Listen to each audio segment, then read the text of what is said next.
eventually, slowly, we're building this institution to bring people in. We're holding these forums to come up.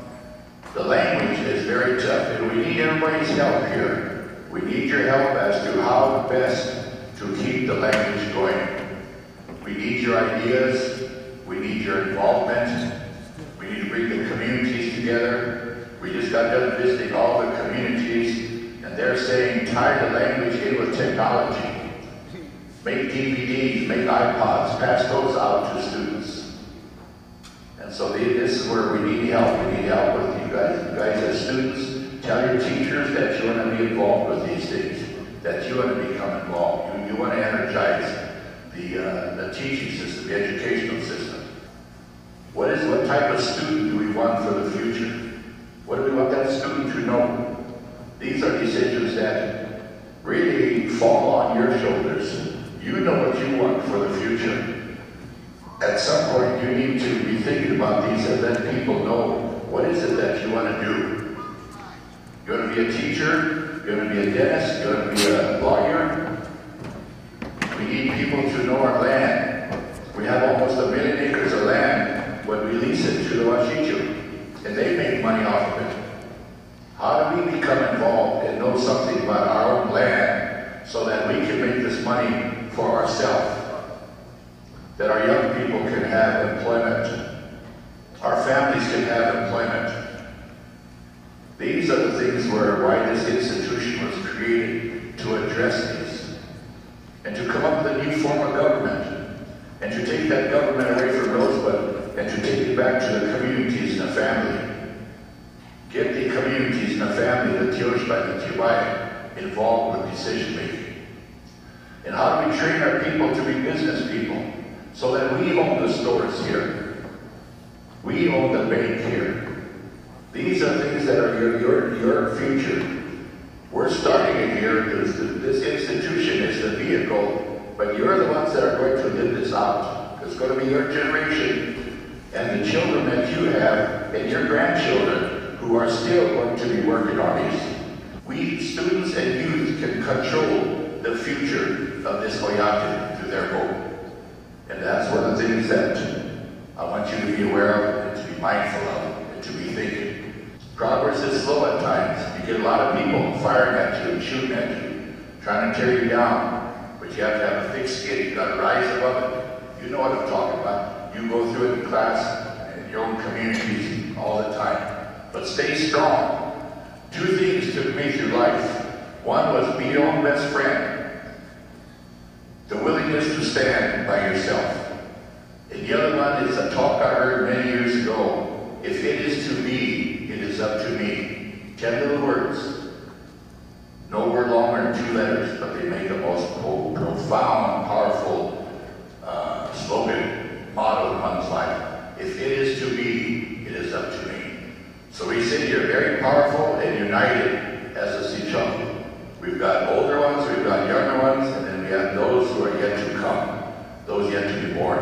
But the ones above all that are helping us are the people in our spirit world, our ancestors who've gone on before. Continue to pray and talk with them, because they're the ones that really give us strength and guidance.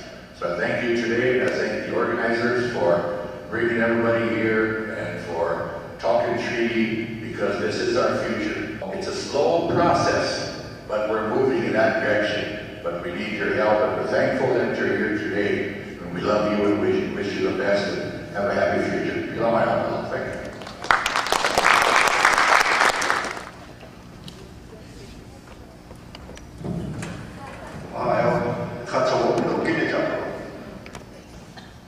It's true.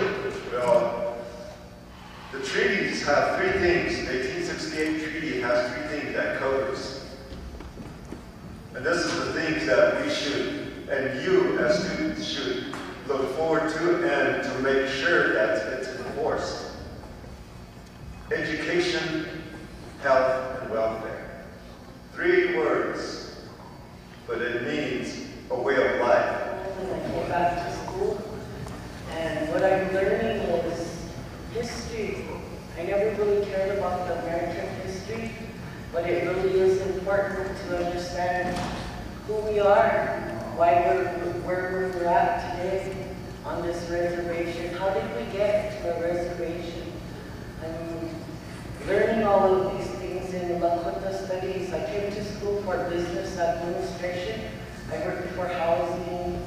I worked for the casino. I worked for all kinds of places. I didn't know what like when you grow up, say I want to be. I never wanted to be anything. I never wanted to live because I didn't have parents.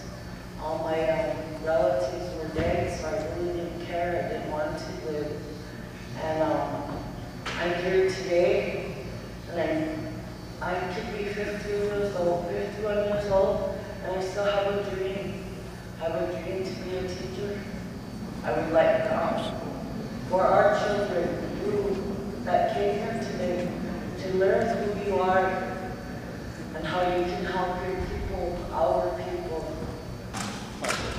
I believe they want to know what is so important about the Fort Laramie Treaty. That's what they were asking on the way up here. And basically, we've been going over it. The most important thing that they've come up with as a class is basically the future. So they're going to be working on a theme after they leave here today. So they're right now gathering information as to what part of the article is important to them. It's so important that we're still discussing it today. That's how important treaties. It's our way of life. It's who we are. And we need to look at that document and read each article and learn from it. I will be demonstrating to you how important it is to look at the treaties and be able to answer questions about your treaties. The United States has not, I repeat, has not fulfilled the intent of the treaties signed by the Sichanko Oyate. I want you to leave from here today knowing how important it is to get an education. With an education, you can look at the treaties in a whole different light. You can give evidence, present evidence to the government that they are not fulfilling their obligations, their treaty obligations. Ho, Pilamaya, I thank you for your time.